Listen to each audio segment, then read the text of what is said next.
मध्य प्रदेश में भारतीय जनता पार्टी ने अपने सांगठनिक ढांचे को नई धार देने के लिए एक बड़ी व्यवस्था लागू की है। पार्टी ने इतिहास में पहली बार बैठकों और प्रवास के लिए एक सख्त टाइमलाइन निर्धारित कर दी है। अब प्रदेश अध्यक्ष से लेकर बूथ स्तर के कार्यकर्ता को पता होगा कि उन्हें महीने के किस दिन कहां और किसके साथ बैठक करनी है। संगठन की इस नई कार्य योजना के तहत प्रदेश अध्यक्ष हेमंत खंडेलवाल और अन्य वरिष्ठ नेता महीने के शुरुआती 10 दिनों में मैदानी दौरे और जिला स्तरीय बैठकों पर केंद्रित रहेंगे। इस व्यवस्था का मुख्य उद्देश्य संगठन और सरकार के बीच बेहतर तालमेल और योजनाओं का प्रभावी क्रियान्वयन सुनिश्चित करना है। मध्य प्रदेश सरकार यूनिफॉर्म सिविल कोड लागू करने की तैयारी में जुट गई है। इसके तहत शादी, तलाक, संपत्ति और लिव इन रिलेशनशिप से जुड़े नियमों में बड़े बदलाव हो सकते हैं। सरकार ने ड्राफ्ट तैयार करने के लिए कमेटी बनाने को मंजूरी दे दी है।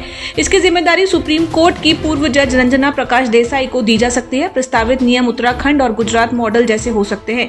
इसमें लिव इन रिलेशनशिप का रजिस्ट्रेशन अनिवार्य किया जा सकता है, यानी साथ रहने वाले जोड़ों को रजिस्ट्रार के पास अपनी जानकारी दर्ज करानी होगी।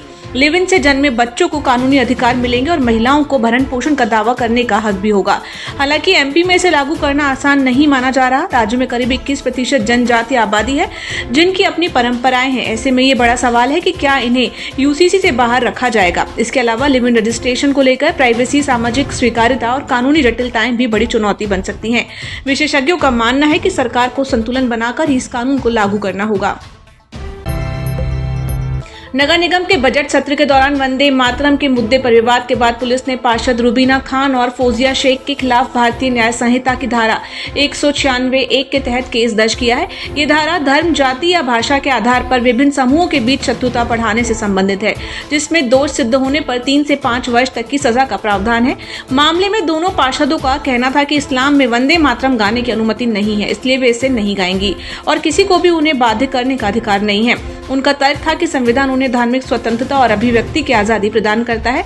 दोनों पार्षदों ने अपने बयान पर खेद जताते हुए स्पष्ट किया कि वंदे मातरम का सम्मान करती हैं। हालांकि इस बीच उनके खिलाफ मामला दर्ज हो गया। मध्य प्रदेश के श्योपुर जिले में गुरुवार रात तेज रफ्तार ट्रैक्टर ट्रॉली पलटने से 4 महिलाओं की मौके पर ही मौत हो गई, जबकि 28 लोग घायल हो गए। इनमें से 4 लोगों को ग्वालियर रेफर किया गया है। हादसे के बाद मौके पर चीख पुकार मच गई है। लोग मदद के लिए चिल्लाते रहे। मामला विजयपुर थाना क्षेत्र के खितरपाल गांव का है। जानकारी के मुताबिक मृतकों की पहचान सरोज गुर्जर, सुनैना गुर्जर, सीमा गुर्जर, गीता राव के रूप में हुई है। ट्रैक्टर से बीरपुर थाना क्षेत्र के घूंगस गांव से विजयपुर थाना क्षेत्र के झार बड़ौदा गांव भात मांगने कार्यक्रम में शामिल होने के लिए जा रहे थे। मुख्यमंत्री मोहन यादव ने हादसे पर दुख व्यक्त किया है। उन्होंने मृतकों के परिजनों को 4 लाख रुपए, गंभीर रूप से घायलों को 1 लाख रुपए और अन्य घायलों को 50,000 रुपए की आर्थिक सहायता प्रदान करने के निर्देश दिए हैं। मध्य प्रदेश में इन दिनों गर्मी तीखे तेवर दिखा रही है। शुक्रवार को 20 जिलों में हीट वेव यानी लू चलने की चेतावनी जारी की गई है। इनमें रतलाम, झाबुआ, धार, अलीराजपुर, निमाड़ी, टीकमगढ़, छतरपुर, पन्ना, सतना, रीवा, मऊगंज, सीधी, सिंगरौली, नर्मदापुरम, बैतूल, छिंदवाड़ा, पांडुना, सिवनी, मंडला और बालाघाट शामिल हैं।